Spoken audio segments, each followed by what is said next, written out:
Hi అబ్బా! అందరెలా ఉన్నారు? బాగున్నారు కదా! మీరందరూ బాగుండాలని నేనైతే మనస్ఫూర్తిగా కోరుకుంటున్నా. మీరు కూడా నన్ను బాగుండాలని అనుకోండి. ఎందుకంటే మేము ఒక ఫ్యామిలీ కాబట్టి. ఫ్యామిలీ అయితే సబ్స్క్రైబ్ చేసుకోవాలి కదా! ఒక లైక్ కూడా చేయాలి నా వీడియోకి. అరే కాక పడుతున్నావా? అలా కాక కాదు, ఫ్యామిలీ అంటున్నా కదా! అక్క, చెల్లె ఇట్లా అనమాట. సరే కానీ ఒక సబ్స్క్రైబ్ చేసుకొని ఒక లైక్ చేసేయండి. నా వీడియో అయితే స్టార్ట్ అయిపోయింది, చూసేసేయండి. ఇంగో నేను పొద్దున్నే ఇంట్లో పని అయితే స్టార్ట్ చేసేసుకొని మా పాప అయితే కాలేజ్కి వెళ్ళిపోయింది. తర్వాత అయితే వాటర్ పెట్టుకుంటున్నా, గిన్నెలన్నీ బయటకు వేసేసుకున్నా. ఇంకా మొన్న కొత్త కవర్ కుట్టుకున్నామని చెప్పినా కదా బాత్రూమ్కి. ఇంకా పాత కవర్ ఉంది, అదేమో పొయ్యిలో మంటేసుకోనికి వస్తుందని పక్కకి వేసేసుకున్నాను అనమాట. ఇంకా పొయ్యిలో అంతా ముట్టించేసుకొని పొయ్యి అయితే మండుతుంది. ఇంకా వాటర్ అయితే పెట్టేసుకున్నాను అనమాట. మేము రోజు కట్టెల పొయ్యి మీదనే కాసుకుంటాం నీళ్ళు. రోజు సాయంత్రం కాస్తా, ఎండాకాలమైనా సరే వేడి నీళ్ళే కాసుకొని కడుక్కుంటాం. ఎందుకంటే చల్లనీళ్ళు అలవాటు లేవు. ఎప్పుడన్నా చేసినా కూడా ఆ రోజు సర్ది దగ్గు అవుతుంది. చేస్తాం అప్పుడప్పుడు టైంని బట్టి, ఇంకా లేనప్పుడు చేసేసుకోవాలి టైంని బట్టి, అట్లా అనమాట. ఇంకా వేడి నీళ్ళు అయితే పొయ్యి మీద పెట్టేసుకున్నా. ఇంట్లో పనులు చేసుకునే వరకు ఈ వేడి నీళ్ళు కాగిపోతాయి అనమాట. ఇవాళ పొద్దున్నే వచ్చేసి బెండకాయ కూర వండిన, అన్నం వండేసిన, ఇడ్లీలు చేసుకున్నాము. ఇవాళ దందకు పోదామని అంటే మా ఆయన అస్సలు లేవట్లేదు. చాతైతలేదు అని అట్లనే వండుకున్నాడు అనమాట. అందుకనే ఓలే. ఇంకా తర్వాత గిన్నెలన్నీ బయటకేసేసుకున్నా కదా, ఇంకా బట్టలు నానేసుకుంటున్నా అనమాట. సర్ఫ్ వేసేసి బట్టలు అయితే నానేసిన. బట్టలు నానేసిన తర్వాత గిన్నెలన్నీ ఇంకా తీసేసి గిన్నెలు కడగడం స్టార్ట్ చేసిన అనమాట. నాకు బకెట్లో సర్ఫ్ వేసుకున్న తర్వాత చిన్నగా ఉన్నప్పుడు రోజులు గుర్తుకొస్తాయి, ఆడుకోవాలనిపిస్తుంది. మా అమ్మ టబ్బులో నీళ్ళు పోసేసి సర్ఫ్ వేసేసి బట్టలు నానేయమంటే అయిపోయి ఇంకా ఫుల్గా ఇట్లా నిరుగా కొట్టేసి బురుగు వస్తుంది కదా, ఇక బురుగుతోనే ఆట పెడుతుంటే నేను పెళ్ళయ్యే వరకు ఆట అట్లనే ఆడుతుంటే, ఇంకా పెళ్ళైనప్పటి నుంచి బంద్ చేసిన. అప్పుడప్పుడు కూడా గుర్తొచ్చి ఆ బురుగు తీసుకొని ఆడుకుంటాం.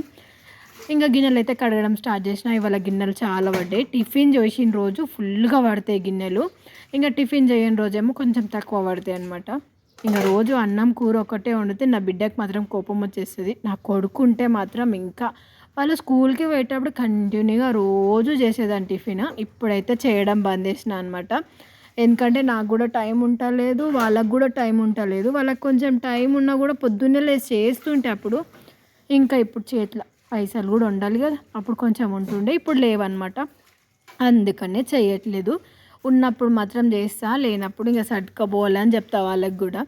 ఇంకా ఆమె అయితే ఇవాళ ఇంటికాడనే ఉంది కదా, తొందరనే వెళ్ళిపోయింది. నాకు ఇంటి ఇక్కడ ఒక్కదాని ఉంటే బోర్ కొడుతుంది. అమ్ము ఉంది కదా ఆడుకోనికే, అమ్ముతో ఫుల్ టైంపాస్ అయిపోతుంది.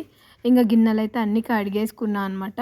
గిన్నెలు కడిగిన తర్వాత ఇవాళ ఏమంటారు, ఇత్తడి బిందెలు తోమాలి. ఇత్తడి బిందెలు తోమక చాలా రోజులు అవుతుంది, నీళ్ళు కూడా పడతలేను, తోమతలేనని అట్లనే పెట్టేసిన. ఇంకా ఇత్తడి బిందెలు అయితే దోమేసుకోవాలి. మీరు ఇత్తడి బిందెలకి పితాంబర్ పెట్టి దోమతారా, చింతపండు పెట్టి దోమతారా, ఏం పెట్టి దోమతారు? నేను చింతపండు ఇటుక పిల్ల వేసి దోమి ఎండబెట్టేస్తా. మస్తు రోజులు ఉంటాయి. ఇంకా అప్పుడప్పుడు అయితే మాకు ఉప్పు నీళ్ళు వస్తుండే. ఇప్పుడు ఏమంటారు, కేసీఆర్ నీళ్ళు అంటారు కదా, రామన్పాడు నీళ్ళు, ఆ నీళ్ళు వచ్చినప్పటి నుంచి ఇంకా మంచిగా ఉన్నాయి. బిందెలు ఎప్పుడు కడిగినా సరే చాలా రోజులు ఉంటాయి. ఉప్పు నీళ్ళకి కడిగినా వేస్ట్ తెలుసా, అంత నల్లగా ఉంటాయి. ఇంకా నా గిన్నెలు కడగడం అయితే పని అయిపోయింది. ఇంకా గిన్నెలన్నీ ఇంట్లో పెట్టేసి ఇంకా ఇత్తడి బిందెలు తెచ్చి దోమడం స్టార్ట్ చేసుకున్నా. ఇంకా మా ఆయన వచ్చిండు, నాకు కెమెరా చూస్తాడని నా భయం, నాకే వణుకుడు ఊడుతుంది. ఇడ్లీ గిన్నె అయితే కడిగి పక్కకు పెట్టేసుకున్నా, కానీ వీడియోలు తీసుకుంటే తిడతాడేమో అని భయం అవుతుంది. అయినా సరే ఇంక అట్లనే వచ్చి దెబ్బ గిన్నెలు ఇంట్లో పెట్టేసి వీడియో అయితే ఆపేసుకున్నా. తర్వాత ఇతరింట్లోకి వచ్చేసిన తర్వాత ఇంకా మళ్ళీ వీడియో ఆన్ చేసుకున్నా. ఇతరింట్లోకి చక్కగా రాడు, అవతల ఇంట్లోనే కూర్చుంటాడు. ఆయన వాళ్ళ ఇంట్లో బయటనే ఉన్నాడు, కోళ్ళకి టమాటాలు కోసేస్తుండే అనమాట. ఇంకా చింతపండు అయితే తీసుకున్నాను అనమాట ఇత్తడి బిందెలు దోమనికి. ఇంకా ఇంట్లో పని అయితే ఇంకేమున్నాయి, ఇంకా స్నానం చేసుకోవాలి, బట్టలు విండాలి, ఇత్తడి బిందెలు దోమేసిన తర్వాత. నీకు ఒక విషయం చెప్తా. నిన్న మా పాప కాలేజ్లో ఏమైందంటే, అంటే ఫస్ట్ కాలేజ్ స్టార్ట్ అయినప్పటి నుంచి ఇద్దరు ఫ్రెండ్స్ ఉన్నారనమాట. వాళ్ళు ఏదో ఇద్దరు తిట్టడం వల్ల మధ్యలో అందరితో బాగుంటుంది, అందరితో మాట్లాడుతుంది. అయితే ఇంకా వాళ్ళు తిట్టడం వల్ల ఇంకొక పిల్ల ఉంటుంది కదా, ఆమె ఫ్రెండ్ అయిందనమాట.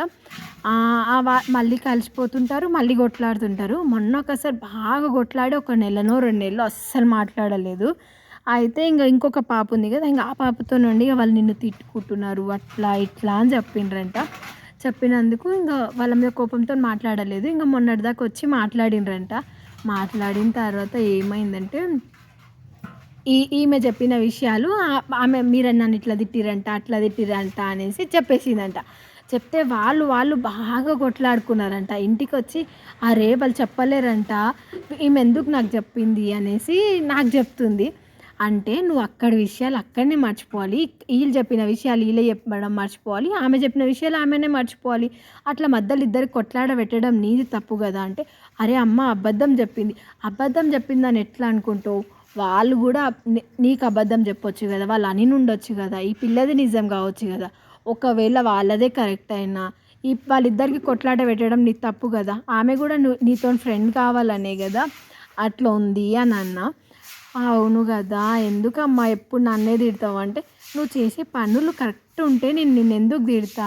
ఎప్పుడైనా అట్లా చెప్పకూడదు. ఎవ్వరేం చెప్పినా, మంచి చెప్పినా చెడు చెప్పినా సరే ఏడ విషయం ఆడనే మర్చిపోవాలి. అక్కడ మాటలు ఇక్కడ, ఇక్కడ మాటలు అక్కడ అస్సలు చెప్పొద్దు అంటే, సరేలే ఇంకొకసారి చెప్పను అన్నది. నా పని అయితే అయిపోయింది. స్నానం చేసి పూజ అయితే చేసేసిన అనమాట. బట్టలు కూడా ఉతికేసుకున్నా. ఇవాళ ఎక్కువ ఏం బట్టలు లేవు. నిన్న బాగుండే బట్టలు, ఇవాళ చెరొక జతనే ఉన్నాయి, నా బిడ్డవి నావి. మా ఆయన అయితే స్నానం చేయలేడు, సాయంత్రం వరకు ఎప్పుడు చేస్తాడో, మళ్ళీ రేపు ఉతుకుతాయిన బట్టలు అయితే. బిందెలు కూడా ఆరిపోయినాయి, ఇడ్లీ గిన్నెలు కూడా ఆరిపోయినాయి అనమాట. అవైతే ఇంట్లో పెట్టేసుకున్నా. ఇంకేమున్నాయి అబ్బా విషయాలు చెప్పనీకి. ఇంట్లో పనులు అయిపోయినాయి, మా పాప సంగతి అయిపోయింది. అవును, మా పాప బర్త్డే వస్తుంది ఈ సండే. ఎన్ని తారీఖు? 10కి బర్త్డే. ఏ రోజు వస్తుందో గుర్తులేదు, మంగళవారమో సండేనో నాకు కూడా గుర్తులేదు అంత ఐడియా. ఈసారి అయితే అసలు బట్టలు కూడా తీసుకోలేను, ఎందుకంటే ఫీజు ప్రాబ్లం ఉంది కదా అందుకని. ఈసారి సింపుల్గా బర్త్డే చేసేసుకోవాలి అంతే. ఇంట్లో ఏదో ఒక స్వీట్ చేసేసుకోవాలి, దేవునికి మొక్కాలి అంతే. కొత్త బట్టలు కూడా లేవన్నమాట. మీరైతే సబ్స్క్రైబ్ చేసుకొని ఒక లైక్ చేయండి అబ్బా నా వీడియోస్కి.